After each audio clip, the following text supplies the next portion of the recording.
Hello, everyone. Welcome. Thank you if you're watching this live. Wonderful. And thank you if you're watching this recording later on.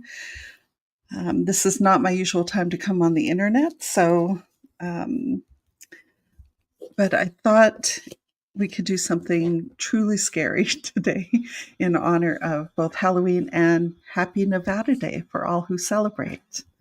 Hi, Jan. Glad you're here. Yes, this very scary tarot unboxing. Yes. And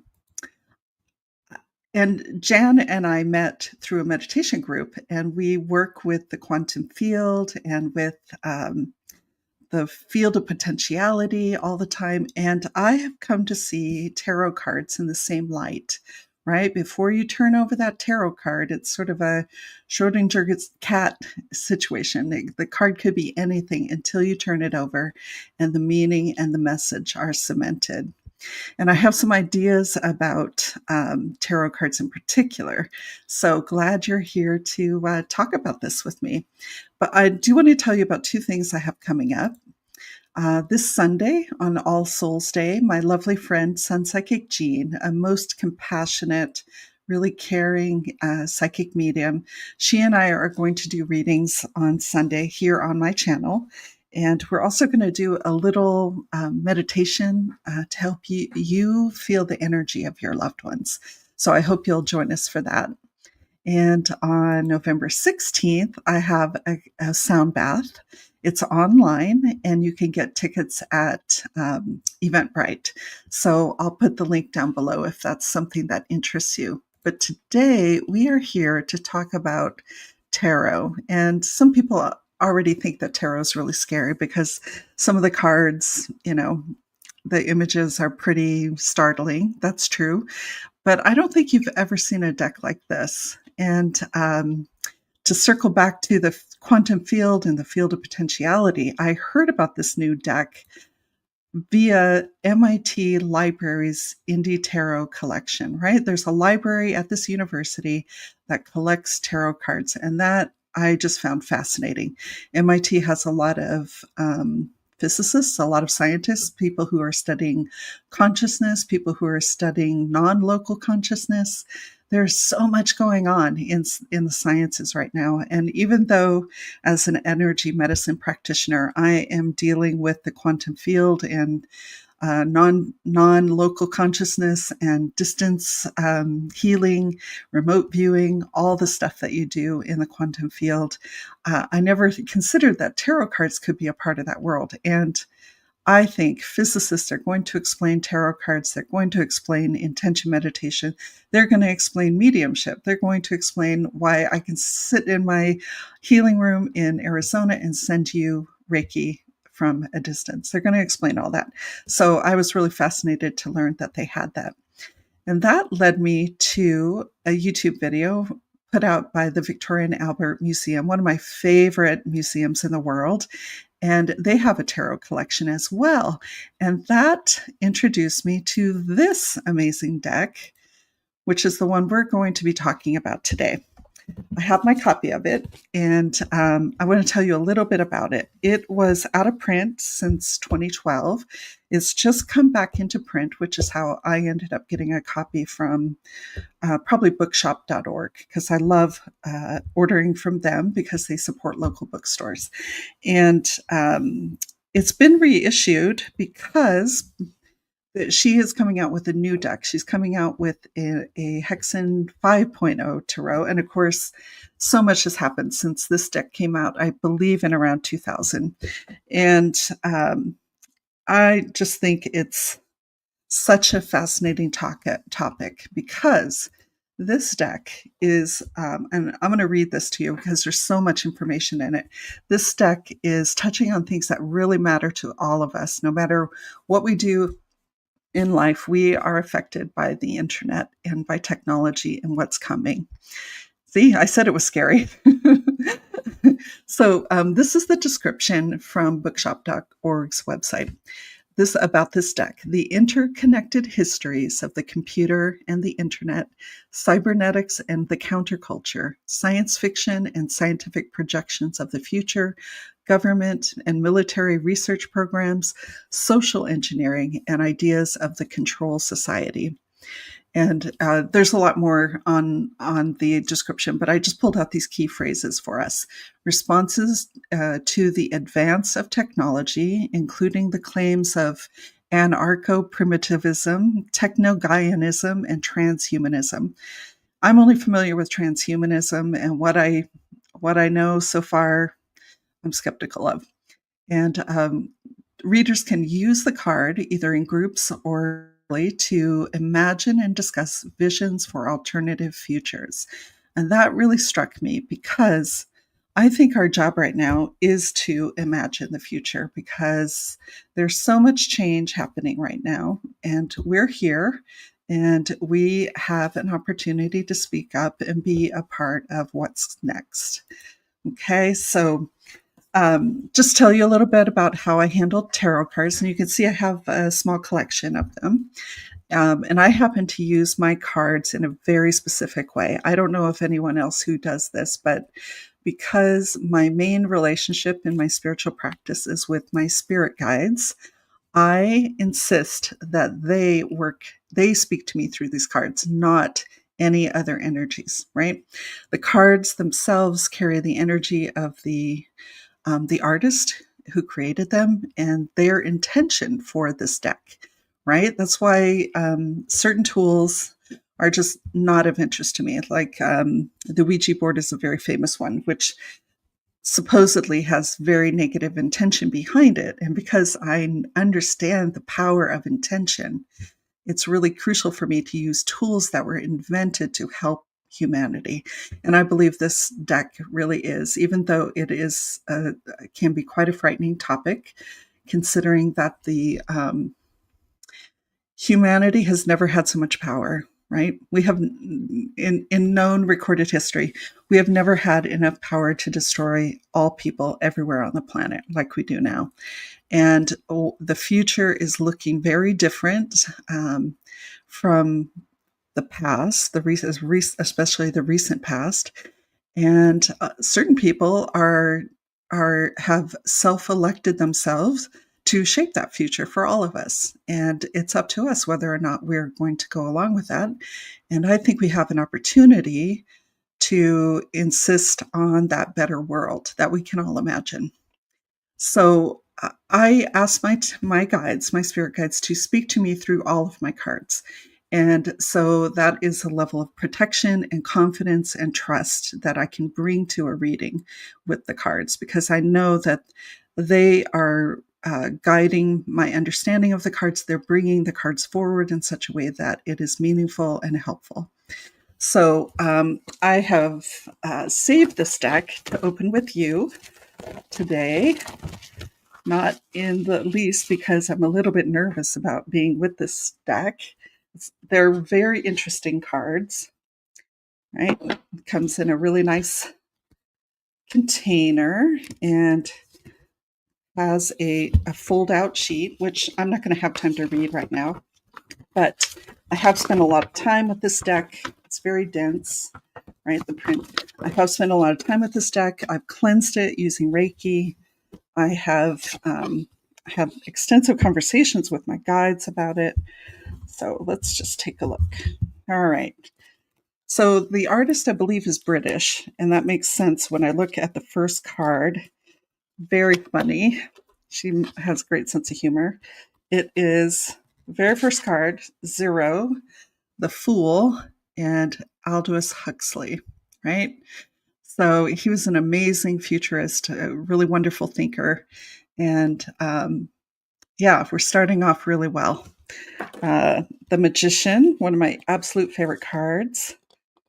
Timothy Leary, which you might remember is somebody who has helped us expand our understanding of consciousness and the brain, and not in uncontroversial ways. So looking forward to connecting with his energy. He's passed on now, but I'm sure he's quite interested to know that he is part of this deck. Okay, the High Priestess. The, from 1946 to 1953, the Macy Conferences. So this is going to expand my understanding of British life. And the Empress, oh dear, look at this card. It's hard to see all the little markings on there, but you can see at NSA, the National Security Agency, MI6. Yeah. And can you feel that energy coming off that card? That's crazy. The Emperor, Diogenes. Yes.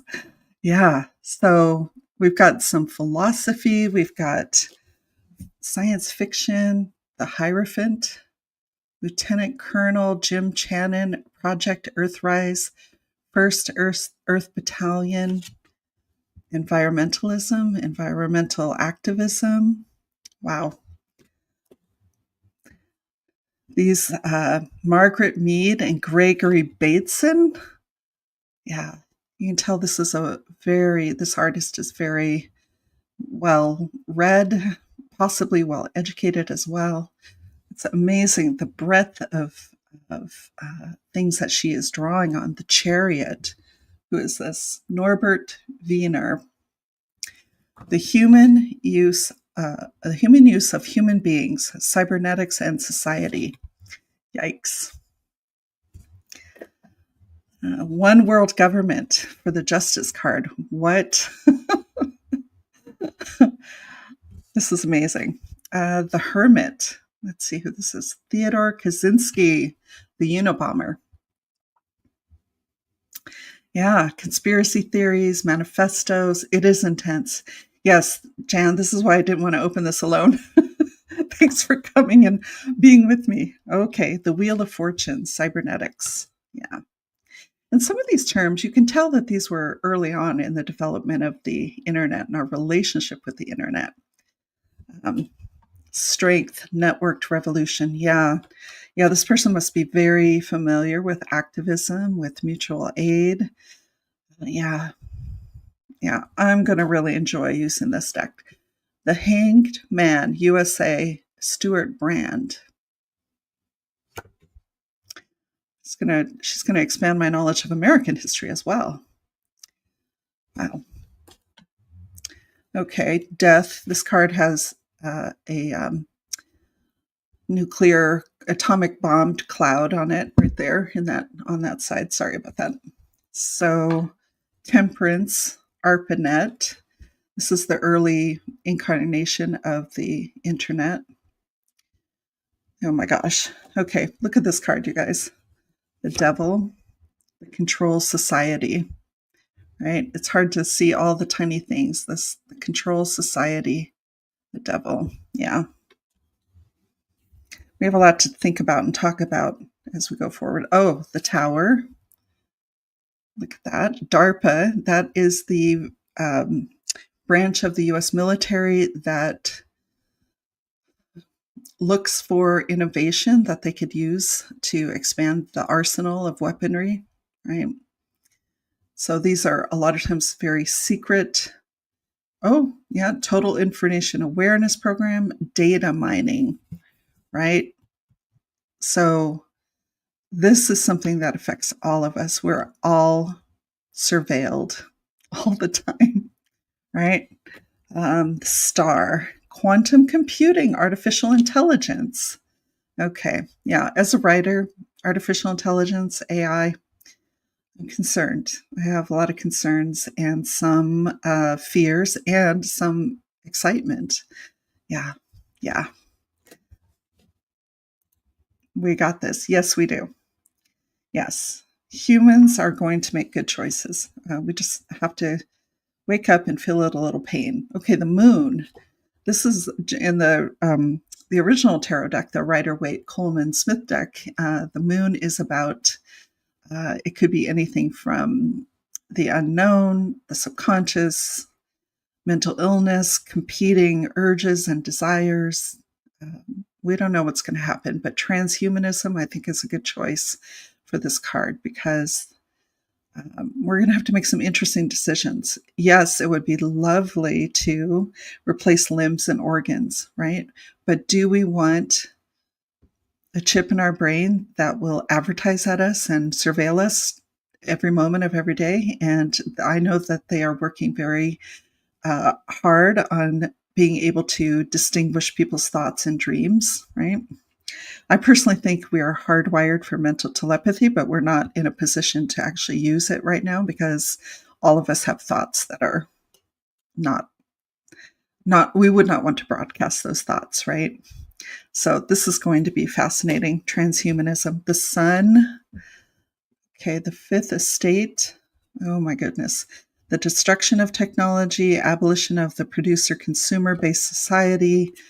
Each of these cards is so dense and has so much information in it. Okay, yeah, I love this card. This is beautiful. Ethics, made out of plants. This is judgment. And we are going to be called on as a species to use our judgment as well as we can. And in fact, let me show you the back of the cards. Look at that. It's either a mushroom cloud or the sparking of new ideas. Yeah. Now, most of us, on certainly in my circle, none of us have been alive on the planet before the atomic bomb, right? Because that was in the 40s. Most of us are a bit younger than that. So I've never lived in a world that didn't have radiation in the atmosphere, and most likely nor have you. So definitely something to deal with. Oh wow, okay, the world. World War I, World War II, WWW, World Wide Web. And in fact, I have heard people say that we have been in World War III. It's just happening on the internet. And I don't know that they're wrong. I like to think that we have, I don't know. I think that we have opportunities every time history repeats or rhymes. We have an opportunity to do better because we know better, right? Yeah. Yeah, fascinating. Okay, so that is the end of the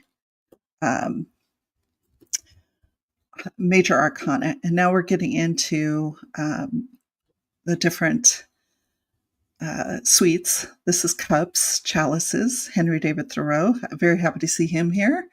On the civil duty of disobedience. You know what they say, don't obey in advance.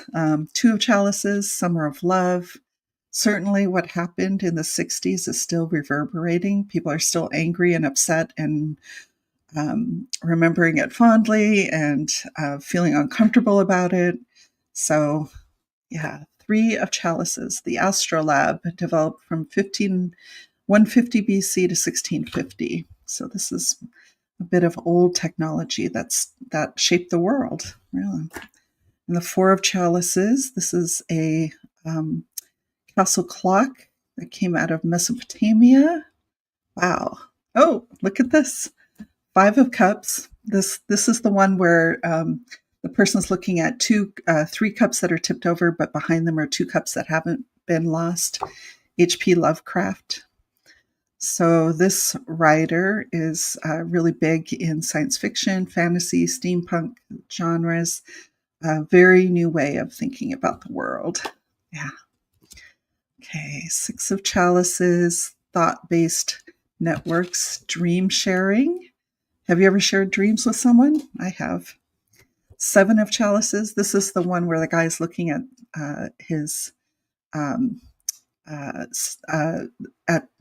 seven cups that are in the sky, and it's all misty and dreamy, and it's some kind of called the illusion and delusion card. Eight of Cups. An organic model of technology. Who's this? Lewis Mumford. I don't know him. I'm going to learn so much learning to work with this deck. Jean-Jacques Rousseau, the Nine of Chalices, more philosophy. 10 of Chalices. This is the one that's got a rainbow and the happy family. Bob Black and the Abolition of Work from 1985. Unleashing the creative power stultified by work. So this is reimagining labor. Okay. And I heard someone once say, we asked technology to free us from routine labor so that we could make art and music and fiction and to create. And then they went and created a robot that would just steal all of our intellectual property and do the art, make the music, make the books. Yeah, that isn't what we asked for, is it? Let's see, who's this? Ken Kesey and the Merry Pranksters. LSD as a tool for revolutionary social and political change. The Knave of Chalices. So this would be the Knight of Cups. Romantic, idealistic, stars in the eyes kind of thing. The Knight of Chalices. Oh, okay, so a knave, that must be the page. So this is the Page of Cups. This is the Knight of Cups. Conspiracy theory acts as a derisive dismissal, which serves to characterize counter narratives as falsehoods or fantasy. Okay, so conspiracy theories, right? Using our discernment to figure out if there's a kernel of truth, and if so, so many conspiracy theories take that little kernel of truth and then they leap to these conclusions that feel right and the vibe seems correct to people, and yet it turns out to just blind us to the reality, right? This is a tough one. This is something that all of us do. I know. Ada Lovelace, she was a mathematician from 1815 to 1852, the Queen of Cups. Love that. Women's contributions, we're finally hearing more and more about them. The King of Chalices from Anthony Stafford Beer. Okay, so can't wait to learn more about these. Oh, interesting.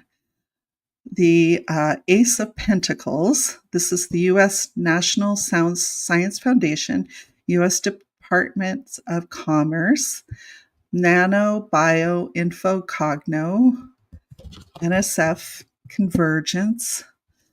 Oh, the density of not just the artwork on here, because I think you could spend hours just looking at individual cards, but the concepts that are crammed into this, that's crazy.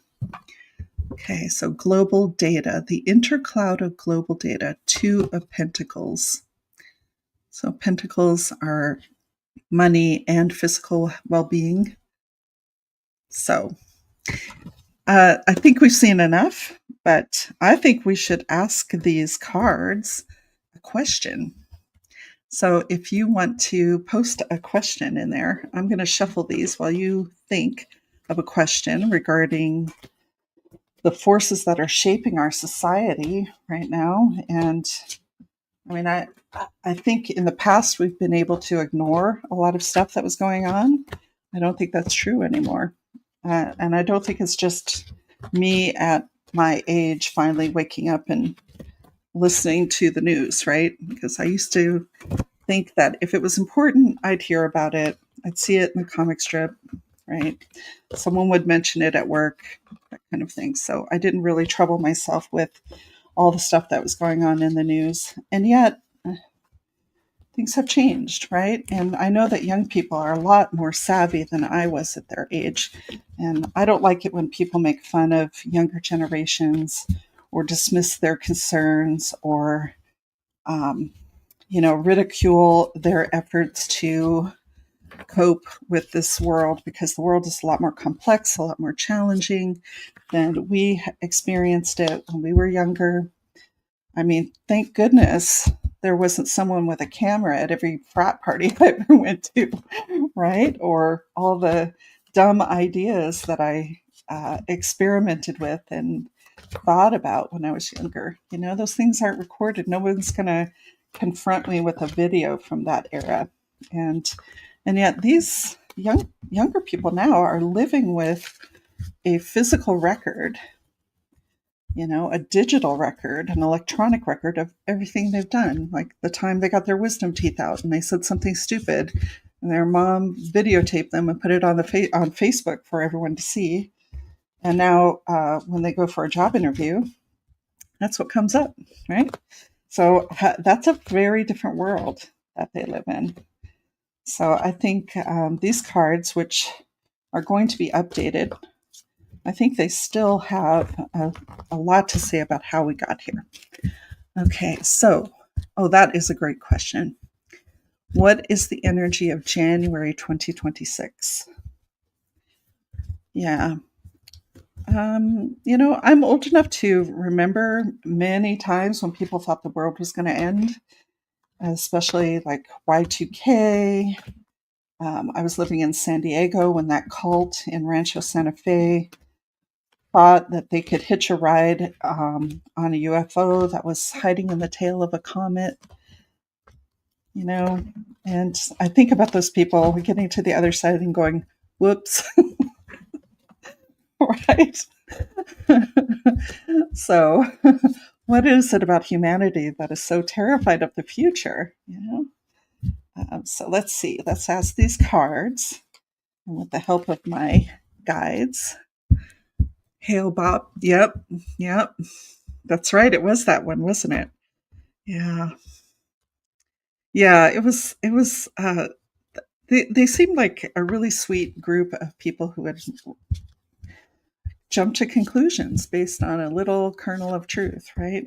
They were very chaste. They all had responsible jobs. Many of them worked from home, and they were all wearing the same sneakers. And yeah, just such an interesting way that humans can go down a path. What is the energy of 2026? I'm going to pull 3 cards since these are very dense, and then we'll have to get back together on February 1st and see what happened.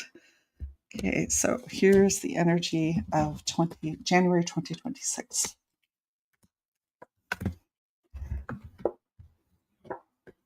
Oh, okay. All right. So the first card I got is the 9 of Wands. Okay.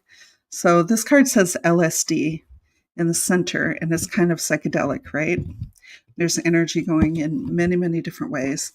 And if you read the little rainbow things, there's things like acid rock, Haight Ashbury, holographic reality. Hmm. That's isn't that the thought that every part of the universe is contained in the smallest molecule? So everything is one. Let's see, what else? Acid test. Okay. All right. So what I'm getting from this, and Tom Wolfe, the writer, let's see, MK Ultra. So you might remember that. Yeah. So I think this is saying that even though we are all going into January together, it's going to be a trip. And we're going to have individual experiences, right? Nobody takes the same trip, even if you take the same, or you take acid from the same pile of little tablets. I don't know. I've never done it. I'm repeating what I've seen on TV. So I think January is going to have just a kaleidoscope of things going on. I think it's going to be very bright and loud and confusing, and you're going to feel disoriented. You might have a lot of fun. There might be like delirium and joy. You might have even have manic happiness, but it all is draining into the same point, right? So let's look at the next card. Okay, so this is a beautiful card, the sun. All right, so the shapes on this is really weird. I mean, this kind of looks like lungs. This kind of looks like a bird. What is this? Okay, so an end to industrial civilization, anarcho-primitivism, post left anarchism, the fifth estate, the destruction of technology, eradication of all forms of domination. I'm not going to say that. Okay, no institutions of hierarchy and control, informal affinity based association, rewilding, abolition of the producer consumer based society, geographic, social, cultural, uh, imaginal autonomous zones, the complete dissolution of abstract power. Okay, so I think what this is saying to me, the sun is one of the most positive cards in the deck, and yet when I look at this image, I find it unsettling. Right?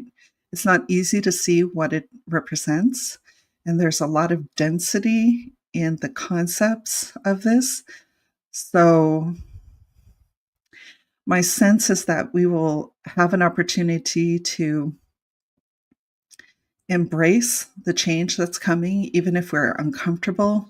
And even though this is all in the foreground, look at the blue sky back there, right?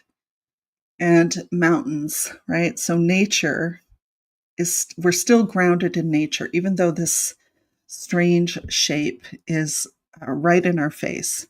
But beyond it, there are, yes, challenges represented by the mountains, but there's also blue sky.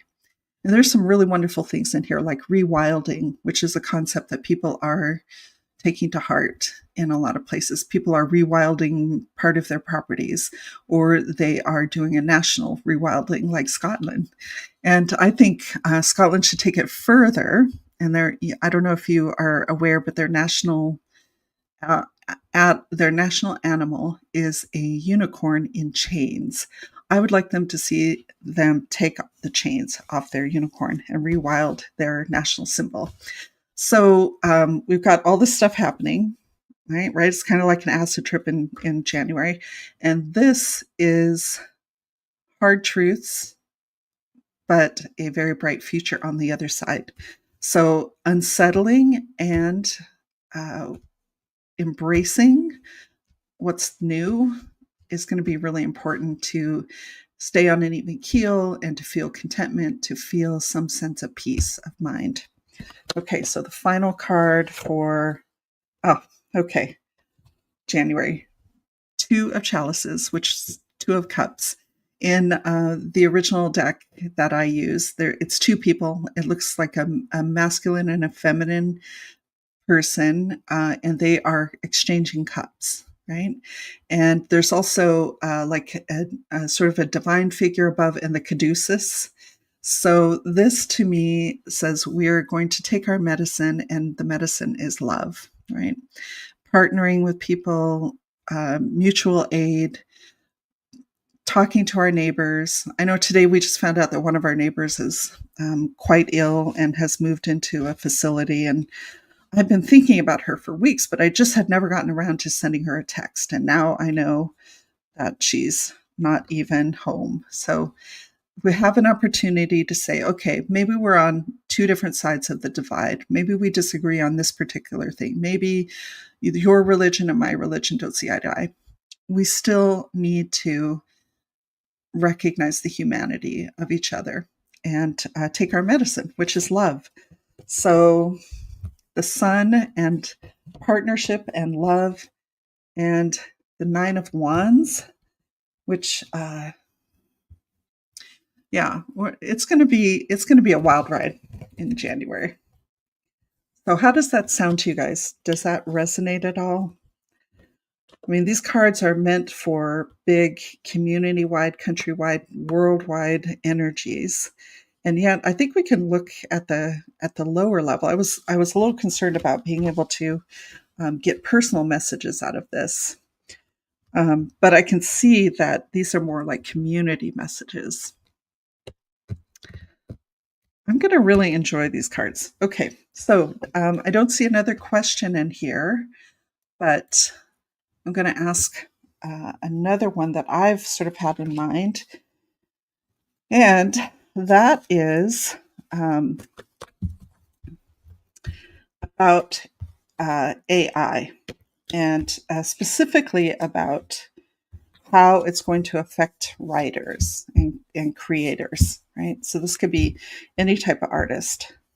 So what do we need to know about AI for the next 6 months?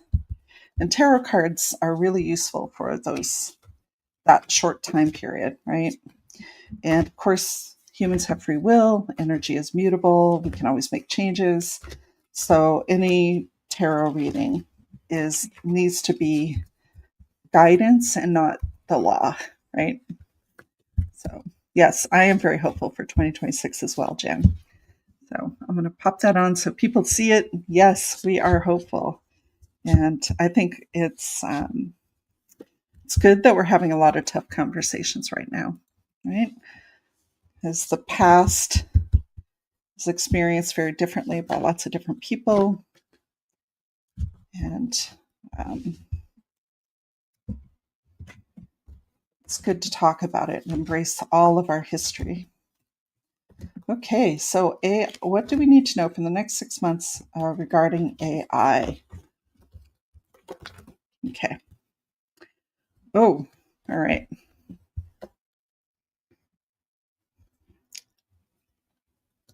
Okay, so the first card is the Three of Swords. Now, this card has a lot of government information on it. It says MK Ultra up here, which is supposedly the super secret UFO files and committee from in the middle of the 20th century, the CIA, behavior control experiments, witch doctor study, ESP research. I'm just, whatever is catching my eye. Drugs on military, their testing of drugs on the military staff and unwitting civilians. Yeah, and it has the USA right here in the top, right? Okay, so even though this is a British designer of these cards, and many of them have British and European references, AI and the government is not necessarily doing a good job of protecting humanity going forward, and certainly not people who write, people who paint, people who make art of any kind. There is very little protection that I see in this card, and a lot of times this card in the normal Rider-Waite deck can be construed as either a literal heart attack or heartbreak or betrayal. Three swords through the heart. Yeah. And even though I shuffled very, very well, all the cards I pulled on this are swords, and swords can be painful truths, can be two sides of an issue, cuts both ways, surgeries. Yeah. Okay, so the Two of Swords, H.G. Wells, advocate of one world state. I didn't know that about him. Social reform. Yeah. So what I'm getting from this is that I don't think it's a big surprise that a writer would show up in this. George R.R. Martin, the writer behind Game of Thrones, just won an important court case against an AI company for stealing his work product, his intellectual his intellectual property, right? And thank goodness big writers like that with the wealth and the respect in the industry, the position and power in the industry are speaking up on behalf of content creators. So Two of Swords. This in the other deck, it's a woman wearing a blindfold, holding two crossed swords. She's blocked. She's not moving forward. She's not. All she has to do is take off that blindfold and look at what's really happening. So many of us are afraid to look at AI and to consider how it's going to affect us and to make any kind of statement about it, right? And I think the statement that we can make right now is that humanity needs to be protected from the people who would use this tool to block us from living and fulfilling our creative potential, fulfilling our spiritual potential, right? It's not just about creativity and arts. It's also about expressing yourself as a human being, because that's why you're here. That's what the whole thing is about. Okay. So not looking great. Heartbreak, difficult decisions, and no protection. And then Six of Swords is the last card pulling from that. And again, sword, sweet. Martin Heidegger, I'm probably not pronouncing that right. He was a German philosopher. And the title says The Question Concerning Technology, right? So AI requires expertise. It requires people who are big thinkers, people who are grounded in cognitive theory, right? How do we think? How does humanity think? What's the history of how we have worked with technology and how we have worked with ideas as they have come into our lives, right? Like one of the things I think about a lot is I was doing a deep meditation on my ancestral line, right? My physical DNA, the people who came before me and who resulted in this body. And I was given a very clear message that two things happened to my family line to harm us. Because there's a lot of mental illness, a lot of cruelty, a lot of violence in my family history. And two things happened. One was the arrival of organized religion in our villages and farms. And then the second was the Industrial Revolution. And I would say going forward, a third category could be added to that, and that is the irresponsible, anti-human use of technology. So the fact that he's showing up as the last card tells me that even though the government is well down the road of using AI to harm people, and that many of us are refusing to look at it or think about it, but we must take off that blindfold and look at it and speak up and tell our leadership, such that it is what we want. And the best way we can do that is to use our money, right? To vote for things. What do we want? And that means if you're going to buy something, caveat emptor, the buyer has to beware. And that's where this guy comes in. This is a thinker. This is somebody who understands the harm that can come and is willing to speak up about it and look at the situation from a much higher perspective. So hopefully the more serious people get involved in this, and not just people who are trying to make money off of us with this. I mean, we have a lot to consider, because AI data centers use tremendous amounts of energy and tremendous amounts of water. Is that responsible right now? Is that a responsible way to do it? I don't know. We need to think about it more, and we need to talk about it more. Oh, this is a good one. Oh, wait, let's see. Heavy. Those swords are heavy. Yes. And all three of them, even though I shuffled, I really did. I shuffled really good. But yeah, my guides are putting forward the cards that we need to talk about. Okay, here's a good one. How will Canada fare in 2026 as they move to expand international connections? I mean, my first feeling is of sunlight and sunshine, and good for them, right? And I will say that even though many upsetting things are happening, there's also some good that's coming out of the chaos and upheaval that we're living through right now. And we won't even necessarily know what was good and what was bad until we look back on it, right? Because that's ever the state of humanity. All right, so Canada, Prime Minister Mark Carney, how will they fare in 2026? So again, we're looking at just the first maybe 1 or 2 quarters of 2026, because that's sort of the limitation of tarot cards, at least the way I read them. Okay. All right, Canada. Show us what you're working with. Okay, so the first card, 8 of Cups, Lewis Mumford. Mumford fostered values that could I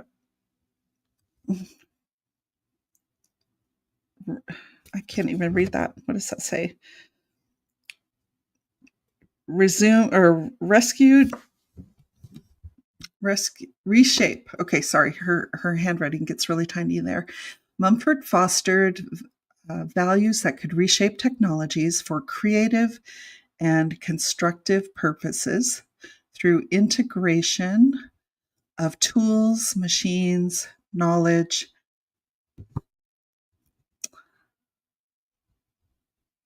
values, skills, and the arts. Okay, so this is a kind of a card that is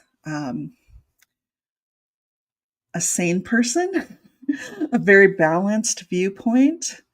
Um, they it, this is not like the Two of Swords where people have a blindfold on. This is someone who is eager to look at the future and to imagine it. So to me, this says that Canada is going to get very innovative with the new opportunities they have. Yes, there's challenges. It's bumpy. You have to pay attention to things that you thought were settled, right?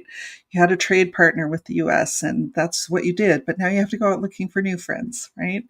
So I think this is an opportunity for Canada to get really creative and to unleash some of the repressed creativity and innovative energies that have been, like there's a joke that you say, oh, he's Canada famous, meaning that he hasn't broken through in the US, right? When you're US famous in Canada, you know that uh, you know you've made it, so to speak. Well, I don't think that's got to be that way in the future.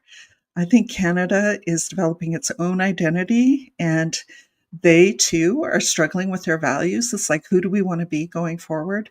But this card is beautiful. Look at the balance, look at the opportunities that exist, the rays of sunshine, the creative placement of these circles. It's very calming and very appealing to look at. So yeah, I think Canada's going to be fine. Let's check out Four of Pentacles. Okay, Tim Berners-Lee, computers, uh, hypertext. Yes, there's a lot going on here. I think he is. I think I know this name. I think he was responsible for CERN, the proposal for the World Wide Web. Yes, he is. In 1989, was talking about the World Wide Web. So Canada has a lot of very intelligent, well-educated people. They have no problem attracting those PhD students that the US is rejecting at the moment. They have a beautifully livable society and a wonderful work-life balance for many of them. Not everybody is enjoying the same lifestyle there, but by and large, Canadian society is designed to be livable, right? Like many of their cities are named most livable places. So I think they have a wonderful opportunity to bring in more and more thinkers and to really make advancement in computing, software, cybernetics. I mean, they have huge country, a lot of resources, and who knows, maybe they'll discover a pocket of rare earth minerals, right? We don't know what's going to happen to them, but I think they have tremendous opportunity. And you could see, just looking at the graphic design of this card, there's space for new things to develop. There is things to look up to, like lifting your eyes up to the possibilities and the potential. I think this bodes really, really well for Canada's technology sectors.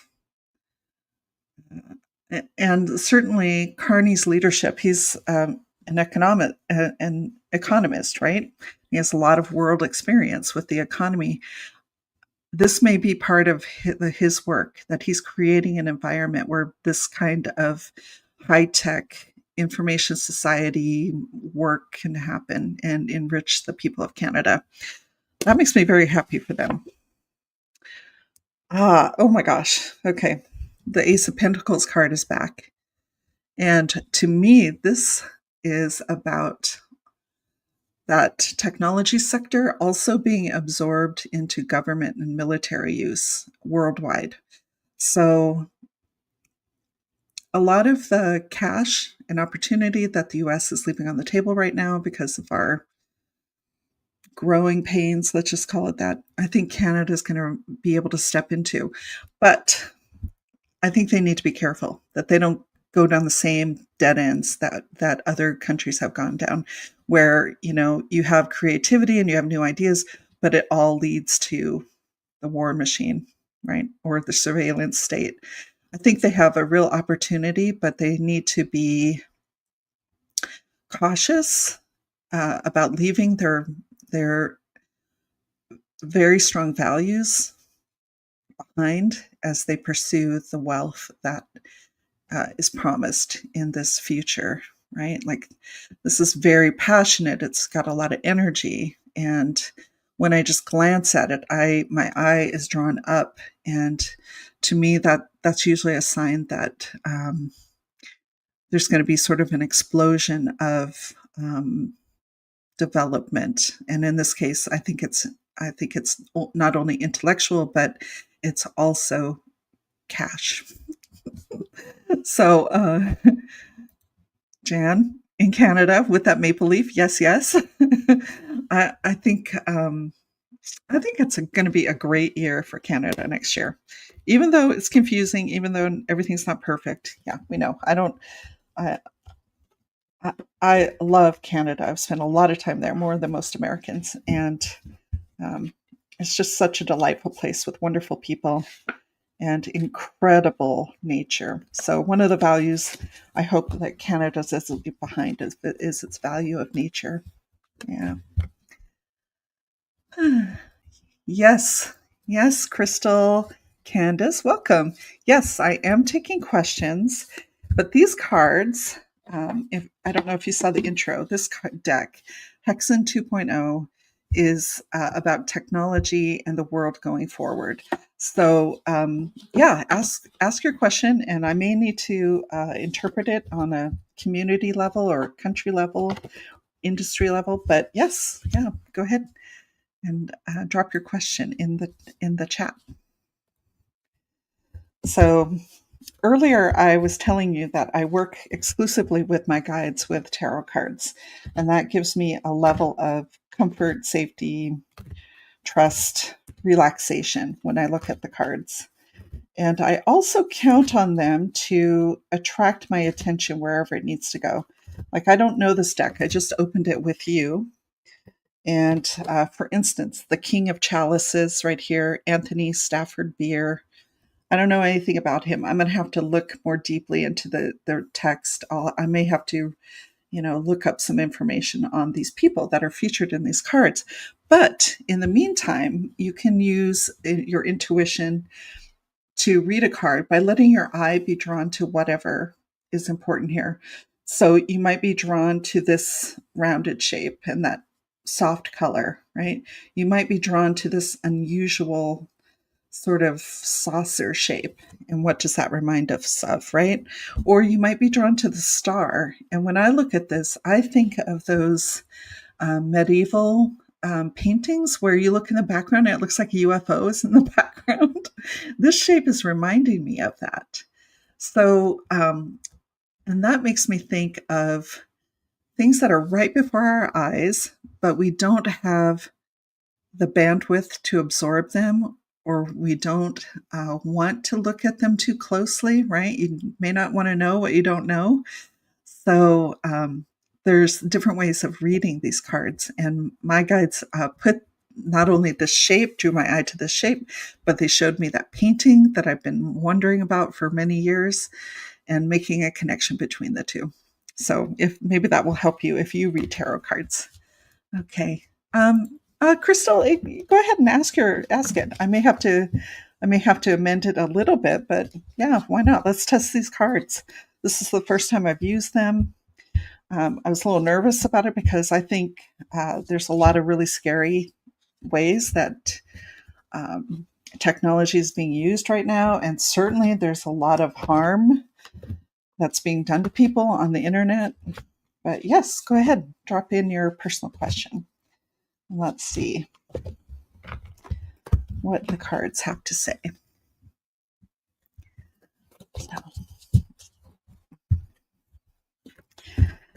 Okay, so we've asked about the energy of January 2026. We asked about Canada next year. We asked about what we need to know about AI. And Crystals. All right, let's see. Let's see what we can do with this. All right, I just want to know if my ex, Nixon, regrets the current state of our situation, that we don't communicate and are no longer in each other's life. Okay, so when I have someone ask me a question like that, Nixon isn't here to defend themselves or to respond, right? But you're here, and the cards want to care for you. So let's see what the cards. I'll pull 3 cards, and we'll see what. I mean, I'm already feeling an energy coming from these. So, Crystal Canvas. I love that name. When you get around to putting an avatar, I hope you put some kind of a crystal. Oh, Carrie Ann. Okay, thank you. All right, Carrie Ann, let's see what the cards want to tell you. And by the way, I'm feeling like I'm feeling warmth and compassion for your situation. And I'm getting a little chill. An acknowledgement that maybe you regret the current state and you would like to talk or be reunited. And I also am seeing you looking backwards, right? And you're holding on to something and it's slowly being pulled out of your hands. And so let's see what the cards have to say.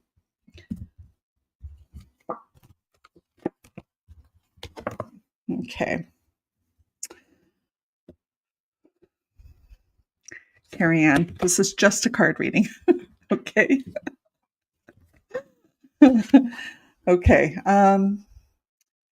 This card, is the 4 of Swords. And across the top of it, the artist has written the World Federation for Mental Health. And it was launched in Paris in 1948 after World War II. And how much happened in World War II that was the cause of regret and PTSD and sorrow. And yeah. So this card is telling me that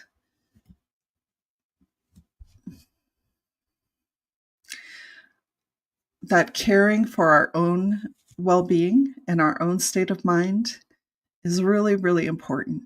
And especially for magnetizing our appeal to former partners, current partners, future partners, being happy in your own heart, having a rock solid foundation is really, really key and worth investing in.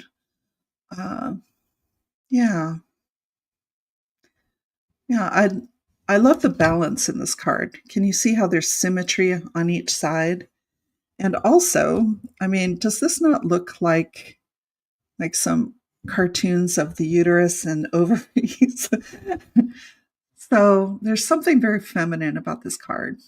And I can feel like waves of compassion coming off of it, not just for Carrie Ann, but for all of us, because it is hard to separate ourselves from the chaos that's happening right now. So I really like that card. Okay, so again, the 6 of Swords, Martin Heidegger, being and time. And he was a member of the Nazi Party, which I think is the point of pulling this card. There are things that we regret and things that we should regret. So my sense is that, and I see him, he's looking towards the right, which to me is the past, right? The future comes in from the left, so he's looking. Oh, he's looking left. Okay, so this Nixon isn't here to talk for himself, but I will just tell you that from the energy of this card, I get the feeling that he is not looking back. Okay, and whether he regrets it or not doesn't matter. It's more important what you feel about things and how you feel about that relationship and who you are today, right? And then the King of Swords. Now, I love this card for you because the King of Swords is a decisive, very high level male energy with a great deal of integrity. And because this is the last card, this tells me that this is what you have to look forward to. So, looking backward and assessing our own role in relationships and what we are getting out of it and what we're meant to learn and meant to apply in the future, I think is really important. But even more important is to look ahead and to prepare ourselves for really, really good things. This is a beautiful card, beautiful energy for you.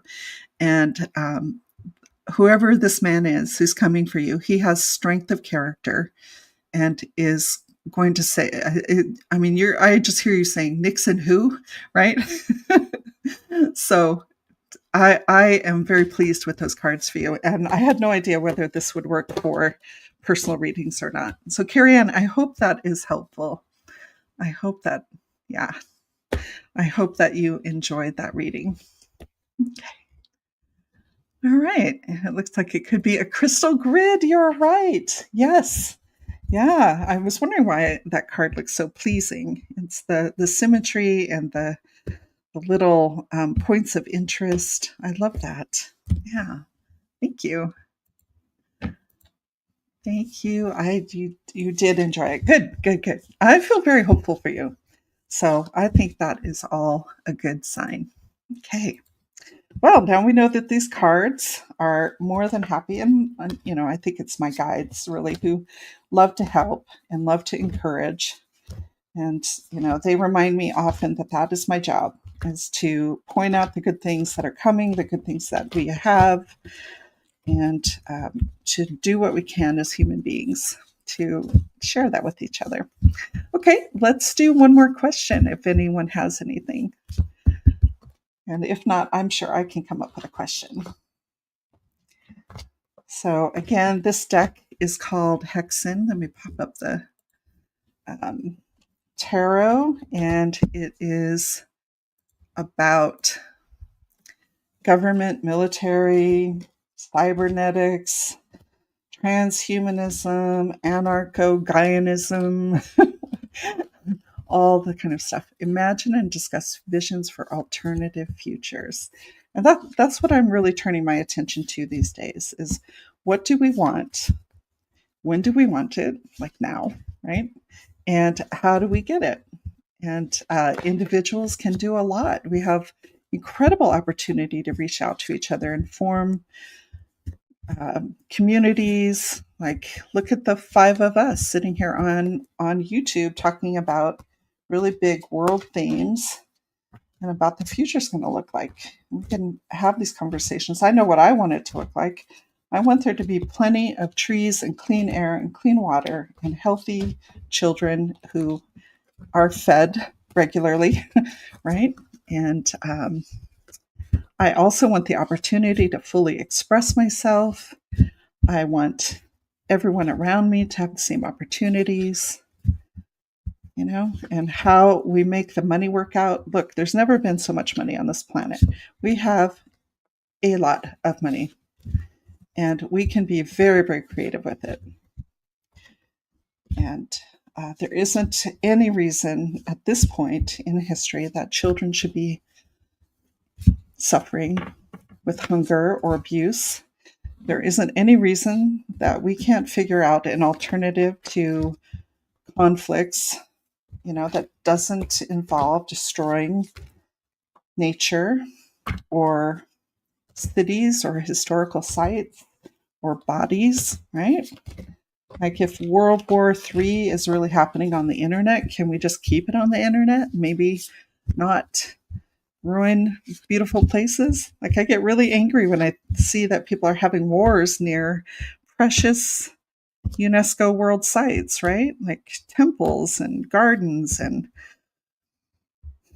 what are we doing, folks? What are we doing? Okay, so let's ask one more question and then we'll wrap up here. Thank you so much for sticking with me and talking about all these things.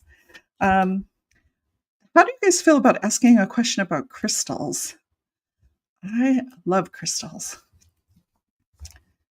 And Jan likes crystals as well. So let's ask about the role of crystals going forward. Like my mind was blown when I learned that those watches were running off the energy coming from a crystal, right? Just have a little quartz watch and it is fully powered. You don't have to wind it. Yeah, I just thought that was like a magic trick. And crystals, I know that when I've meditated with crystals, it's been astonishing what kind of experience you can have just meditating on a particular stone, and just the variety and the beauty of crystals.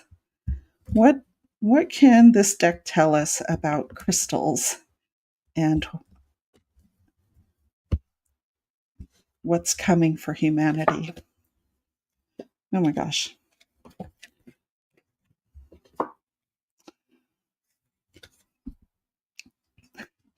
Argonite. Yes. Yeah. I love Argonite. Okay. So I'm definitely going to have to read up on this guy. Again, with the Six of Swords. I'm sorry, I keep bumping the mic. Martin Heidegger, again. So to me, when I look at this, this card is going to talk to me about regret in the past. But what I'm seeing is this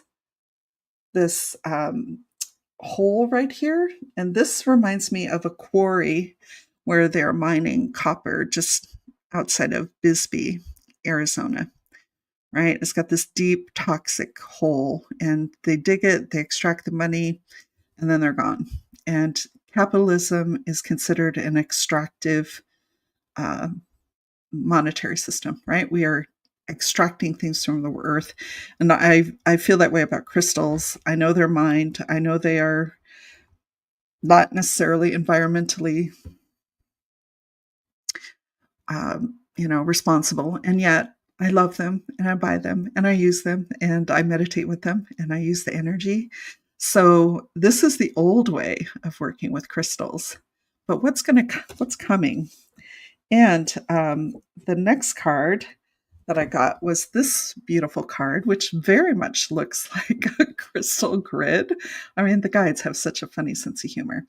And this is the Knave of Swords, and it says Interplanetary Internet, right? And it has NASA and JPL and Vintage, what is this? Vinton Surf and DARPA, right? Like DARPA, we talked about DARPA being the part of the government that is always looking for secret technology, right? So crystals aren't just for middle-aged ladies on the internet, right? They are also for physicists and people developing weaponry and people looking for um, unlimited energy, right? And computing power. So I think that our love of crystals is natural. I think it means something important and it will be revealed to us as time passes.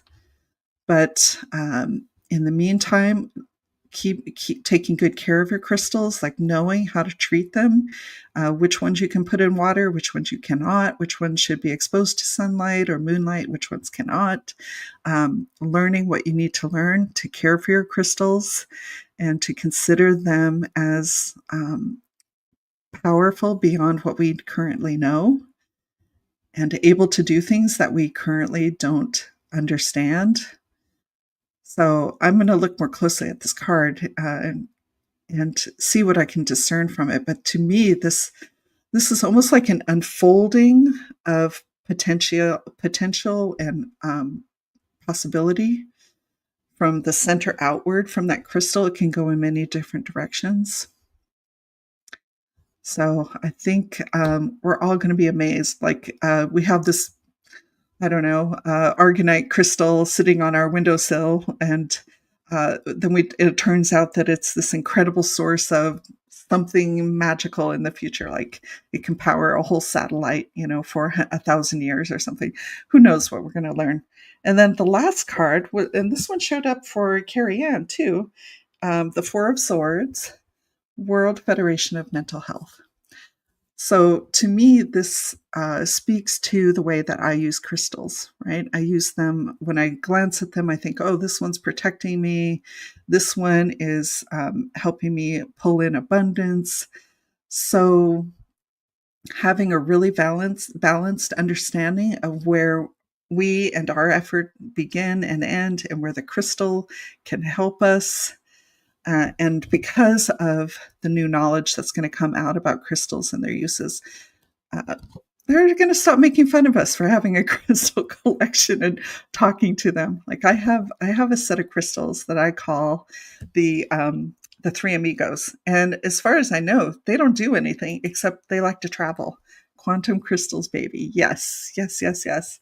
So the three amigos are always in my backpack when I travel. They hang out in my purse when I'm in town, and I think the feeling is they go with me everywhere. They absorb the energy wherever I go. And someday in the future, I don't know, maybe they are recording my memories for me and they'll read them back to me in the future. I don't know. It's going to be very interesting and fun to find out. So there we go. Crystals in the future are going to be very amazing. And we're all going to learn much, much more than we know right now. Okay, well, thank you guys so much. This was really fun, and thanks for sticking it out. I want to remind you that I have um, a mediumship readings on Sunday on All Souls Day with my friend Sun Psychic Jean, and on November 16th, I'm doing a sound bath. I'm a certified sound healer, energy medicine practitioner, Reiki master teacher, plant spirit, shamanic healer. I'm enjoying very much playing with the quantum field and offering healing, solace, comfort, encouragement, hope to people. That's my job. That's what the guides say. And so that's what I'm doing. Thank you guys so much. I hope you enjoyed it, and I'll see you again soon. Thank you.